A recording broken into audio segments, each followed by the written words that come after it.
Peggy 16.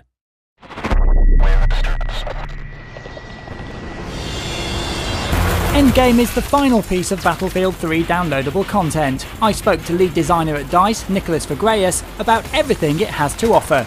Nicholas, Endgame is finally here. We've seen the motorbikes in the trailer. What's in store for us that's different to other modes we've played in Battlefield before? Well, now we're going all in with speed. It's speed and agility. It's the theme of this pack.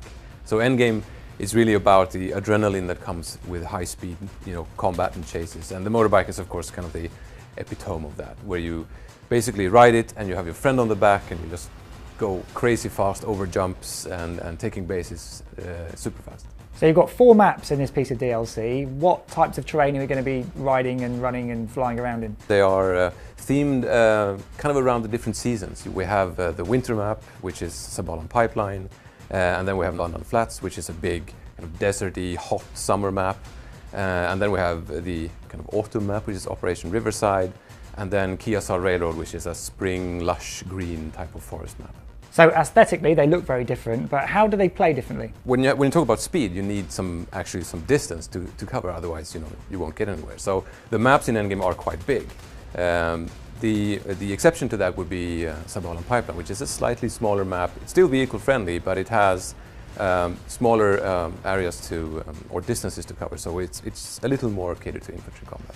Traditionally, with a new piece of DLC comes new game modes as well. Have you got any in this new pack? We have 2 new game modes actually. One is Capture the Flag, making a triumphant return since 1942. It's a really, fast mode, and since it's such a Battlefield twist to the mode, because it is a classic mode, it has been done several times before, but not in this way where you actually have vehicles as part of it and as an integral part of it. And the other is air superiority, and the reason why we picked those 2 modes is because they really cater to the speed and agility that comes with the pack. You have this conquest style air superiority mode where you're supposed to capture areas of the sky which are represented by these blimps instead of flags, for example. And of course a big 12-on-12 dogfight, that's the most adrenaline and speed-filled experience you can have. In terms of level design, have you put any fun things in for people on motorbikes to play around with?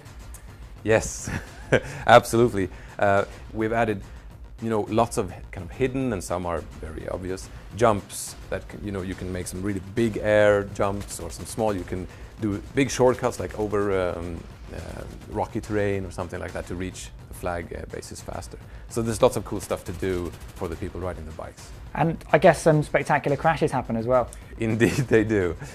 Fail a jump and you hit the pine tree and it's bye-bye. What's this about a dropship? This is basically rapid deployment idea, which means that if you control the central base, you control a dropship, which means that you can spawn inside an IFV, dropping out of the dropship onto the battlefield through parachute. So you can get a surprise kind of tank coming down from the sky to help your team, which is really cool. Now, to counter the aerial threat, you've got some new aerial defences in there as well, haven't you?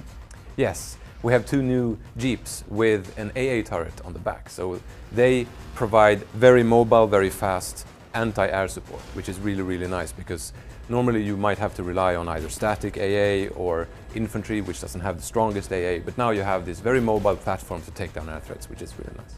Now, Nicholas, we're here at DICE, we've come all this way. It wouldn't be a worthwhile trip without a little bit of insider information. Do you have any tips for us for Endgame about how to get the edge over the opponents? Oh, a tip. Let's see. I have one thing. This is pretty hard to pull off, but if you pull it off, it's awesome. It's basically, if you have a friend on the motorbike and you jump onto the back, that means that you can use your own weapons. You're not tied to a specific vehicle weapon. So what I like to do is to actually equip some C4.